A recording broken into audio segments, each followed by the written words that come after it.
Ние имаме, да речем, некоја среќа или не знам како да ја наречам, што ето сме во Охрид, како туристички центар, па е актуелен, па работиме и во лето, па извадиме некој денар, па можеме да се покриеме и како за платите, така и за режиските трошоци. А летото работите како хотел? Работиме, имаме таква можност.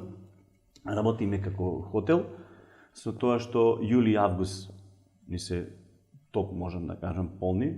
Дори работиме и преку цела година, до сега барем така беше. Работевме бидејќи првиот спрат во државниот студентски дом е реновиран, односно опремен е со телевизори. Исто така целиот дом е покриен со интернет, Wi-Fi, од самата рецепција па до четврти спрат горе имаме Wi-Fi и во секоја соба има LAN мрежа. И колку е цената за ноќевање? Претпоставувам поевтина отколку во другите сместувачки капацитети. Поевтина. Не можевме да одиме ние со некоја повисока цена, бидејќи условите се тие кои што се, со објектот 64 година ние не можеме да наставиме некои повисоки цени.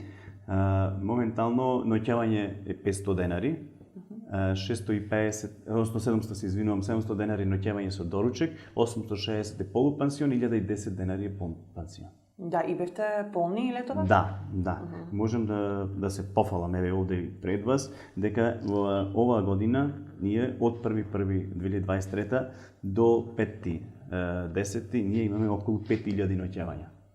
До сега, да. Тоа е повеќе од лани? Да, повеќе од лани, за некаде околу 1500 ноќевања.